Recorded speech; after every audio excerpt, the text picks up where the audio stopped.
I, Shrimati Santa Vishela, have been elected member of the Legislative Assembly. Do swear in the name of God that I will bear true faith and allegiance to the Constitution of India, as by law established and uphold the unity and integrity of India, and that I will faithfully discharge the duty upon which I am about to enter.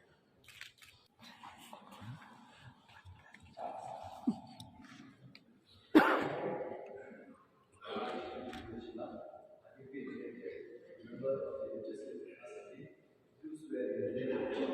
that I will bear true faith and allegiance to the Constitution of India, as by law established, that I will uphold the sovereignty and integrity of India, and that I will faithfully discharge the duty upon which I am about. Having been elected a member of the Legislative Assembly,